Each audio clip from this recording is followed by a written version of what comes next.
Je t'assure que tu n'es pas chrétien parce que tu viens à l'église. Non, tu es chrétien parce que Christ vit en toi. Parce que si quelqu'un te pince, en fin de la journée, il va voir que c'est Christ qui sort.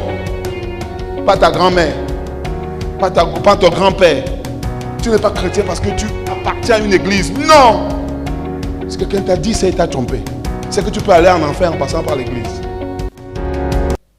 Peut-être que vous pensez que vous irez dans le royaume de Dieu parce que vous partez à l'église. C'est faux. Peut-être vous pensez que votre vie va ressembler à une fleur parce que vous venez chanter. C'est faux. Peut-être vous pensez que Dieu va se préoccuper de vous parce que vous lisez la Bible chaque jour. C'est faux. Dieu a une mission. Dieu a un projet. Ce projet, c'est quoi? Faire de ce lieu comme là-bas. Et maintenant, si tu veux le marquer, si tu veux l'intéresser, intéresse-toi à ce qui l'intéresse. Tu as vu quelqu'un qui est en route, préoccupé par une histoire. Ma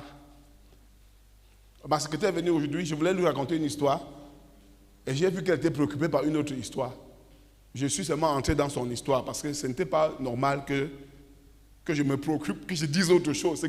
C'est qu'elle était en train de chercher, la préoccuper déjà que je me suis levé pour chercher avec elle. C'était tout. Parce que si je lui disais n'importe quoi, elle n'allait pas comprendre. Quand tu veux que quelqu'un t'écoute, entre dans son histoire.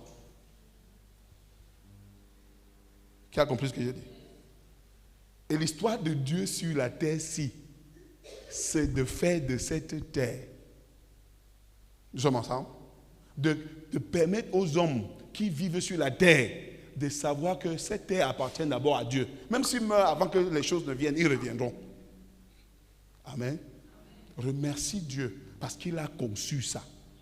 Regarde, ce n'est pas demain que l'histoire du monde va changer. Aux yeux de Dieu, l'histoire du monde a changé depuis le jour où son fils lui-même est venu ici. Et le jour où il a mis l'ordre jusqu'à lui dire que tout est accompli, il dit que bon, c'est bon, viens, on observe les gens qui vont nous aimer. Donc aimer Dieu, ce n'est pas lever les mains et dire que je t'aime Seigneur. Aimer Dieu, c'est dire que qu'est-ce qui te préoccupe? Tu fais quoi? Bénis Dieu parce qu'il est redevenu le roi de la terre, comme au ciel. Bénis-le pour cela. Le bénir, c'est lui dire merci. Le bénir, c'est l'apprécier. Que Père, je t'apprécie. Tu sais pourquoi tu es malheureux sur la terre si tu ne sais pas que Dieu te l'a confié. Lisons un peu dans Luc 12, 32. Ne crains point, petit troupeau. Pourquoi? Car votre Père a trouvé comment? Bon, de faire quoi? Nous avons lu dans Marc que Jésus a dit que le royaume de Dieu s'est approché de vous. C'est ça? Et maintenant il dit que le Père a trouvé que c'est bon qu'il vous confie son royaume. Regarde, il n'a pas seulement trouvé bon qu'il était temps pour lui d'emporter son règne sur la terre. Il a bien fait, mis l'ordre, montré comment les choses devaient être, montré que mais les gens ne devaient pas être malades ici, les démons ne devaient pas régner ici, les gens ne devaient pas faire ça ici. Quand il a fini de faire ça, il dit que vous avez bien vu. Vous avez bien vu? Ils disent que oui, chef. Il dit maintenant, sentez-vous heureux et ne craignez rien. Dis à ton voisin, ne crains rien. Pourquoi tu ne crains rien? Parce que certaines personnes que tu crains devraient te craindre. Pourquoi ne crains rien? Parce que la personne que tu crains devait te craindre. Pourquoi? Parce que Dieu a trouvé bon de faire quoi? De te donner son règne. Recevoir un règne, c'est accepter de régner. Ce n'est pas continuer d'être quelqu'un sur qui on règne. Recevoir un règne, c'est chercher le bonheur de ce règne. Nous sommes ensemble? Regarde, celui qui nous a dit que le christianisme c'est la peur, n'avait pas lu la Bible. Ce n'est pas la peur. Celui qui nous a dit que le christianisme se fuit, n'avait pas lu la Bible. La Bible, là, tu peux la lire aussi. Ce n'était pas le christianisme. Être chrétien, c'est ressembler à Christ. C'est pas vrai? C'est pas vrai? Est-ce que Christ fuait? Nous avons la responsabilité de ce royaume. Nous avons la responsabilité. Et c'est toi et moi.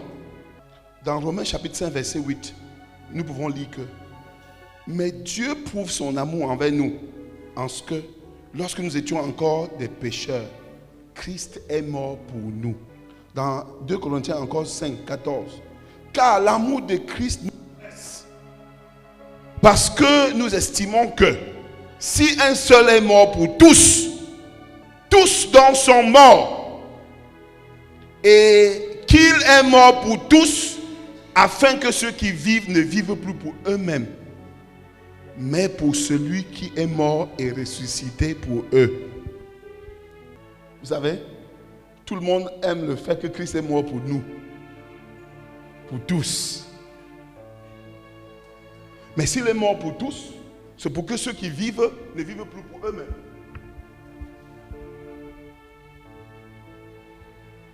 Et Paul est l'une des personnes qui a très bien compris ça.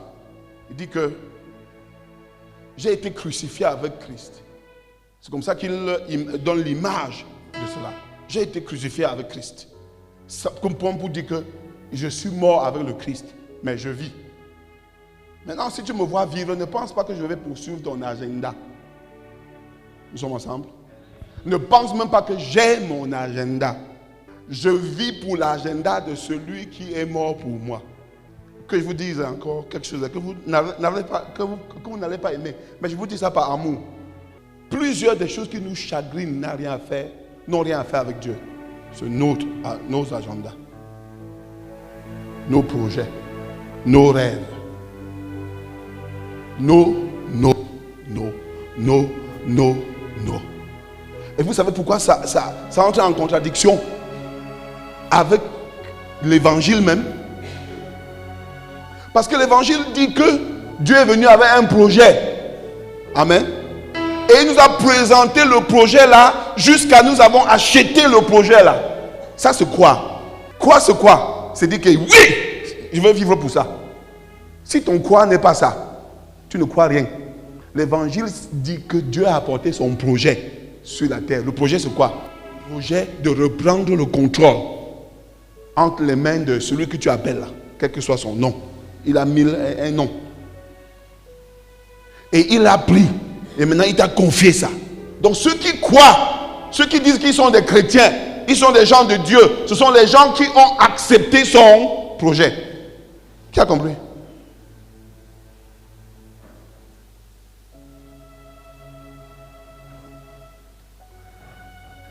Il y a un pasteur qui m'a toujours marqué. Et aujourd'hui encore, il m'a marqué. Ça fait très longtemps. Depuis je suivais ses enseignements régulièrement. Depuis longtemps, je ne l'ai pas suivi, mais je savais qu'il était en train de chercher quelqu'un qui va le remplacer dans son ministère. Et depuis des mois, il est dans une campagne. Depuis le début de l'année, il est en train de chercher. Et aujourd'hui, il a rendu ça public. Il a une église qui dirige depuis 40 ans. Et son engagement avec Dieu, c'était qu'il va diriger cette église pendant 40 ans. Et quand il finira, il va confier ça. Il faut que Dieu l'aide à trouver quelqu'un qui va continuer. J'étais sûr que parmi les nombreux pasteurs qu'il a dans son église, il va trouver quelqu'un. Mais j'étais dépassé de voir qu'il allait prendre quelqu'un qui avait son église dans une autre ville qui n'était pas son église, pour dire que est-ce que tu vas venir maintenant être le pasteur principal de cette église? Il dit que c'est après des mois et des mois de prière. Bon, c'est pas ça qui m'intéresse. Ce qui m'intéresse, c'est que pendant que plusieurs se battent pour garder ce qu'ils ont fait, jusqu'à mourir que sur ça, lui, il se bat pour donner ce qu'il a fait toute la vie à qui Dieu veut. Cela veut dire que c'était vrai, que c'était le projet de Dieu et non son projet. Est-ce que tu comprends ce qui me plaît là-dedans? Voilà tout ce qui me plaît dedans. Moi, je pensais qu'il va donner à sa famille, comme les autres le font. Dans leur pays, là-bas aux États-Unis, toute église est familiale. Après, on commence à former le fils bien, dès qu'il est là. Non, mais ce gars-là m'a toujours marqué. Rick Warren, sa façon d'être. Je vous dis, il peut ne pas être un saint, mais il y a des actes que quelqu'un pose, tu dis que ça, c'est le royaume. Le jeune gars est dans une église depuis 14 ans, dans une autre ville. Ce n'est pas une église de Sadelbach. Ce n'est pas une filiale. Non. Et en mars, il a appelé pour prêcher dans son église. Et pendant qu'il prêchait, Dieu a dit que tu ne vois pas que toutes les qualités que tu cherchais sont dans le gars-ci. Et que toutes les qualités aussi que moi je t'ai données sont dans le gars-ci. Il a commencé à dire à sa femme que mais regarde le gars-ci, regarde le gars-ci. Depuis mars, ils sont en pourparlers. Jusqu'à ce qu'aujourd'hui, ils ont proclamé. Ils vont travailler jusqu'en septembre pour lui céder l'église. Et est devenu maintenant chrétien. Il est devenu maintenant ses chrétiens. Lui, il était le pasteur principal. Pourquoi j'ai dit ça? Pour te dire que quand tu dis que ce projet est de Dieu, il faut qu'il soit de Dieu. Quand toi-même tu dis que tu es de Dieu, il faut que ce soit vrai. Sinon, tu ne goûteras jamais à ce que tu prêches là. Et c'est pourquoi nous sommes des religieux et non des chrétiens. Les chrétiens, les religieux sont les gens qui ont dessiné les nombreuses formes de théories là. Ils récitent ça quand ils entrent à l'église. Ils disent que je crois en ceci, je suis ceci. Dès qu'ils sortent de la porte là, ils sont même plus traditionnalistes que de Dieu. Paul dit que j'ai été crucifié. Je pose la question, qu'est-ce qui te torture là, maintenant? Où est Dieu dedans? À quel pourcentage? Commence par te repentir sur ça ce soir. Qu'est-ce qui est en train de te torturer là? Qu'est-ce qui te donne l'insomnie là? Qu'est-ce qui te fait maigrir là actuellement? Dieu est dedans où? Parce que si tu commences par là-bas, tu n'iras pas loin. Dieu est dans ce qui te torture là où? Parfois, ce qui nous torture, c'est que nous n'avons pas des maisons. Jésus dit que je vous prépare des maisons. Tu es ici en train de te dire que je crois au royaume de Dieu. Je crois à ceci. Mais je ne l'ai pas encore. Et ça te torture. Mais Jésus ne va pas nous donner ça. Il a dit que cherche premièrement quoi? Le royaume et maintenant les choses là. Les choses là je vais les donner parce qu'il va encore le prendre. Parce que ça sont les choses. Nous sommes ensemble. Pose-toi la question avant de prier. Qu'est-ce qui te torture là depuis ces jours-ci? C'est quoi? Qu'est-ce qui te torture vrai là? Pourquoi tu maigris? Pourquoi tu as l'insomnie là? C'est quoi? C'est parce que le royaume de Dieu n'avance pas? Si c'est ça, tu as raison. C'est parce que les gens ne sont pas transformés? Si c'est ça, tu as raison.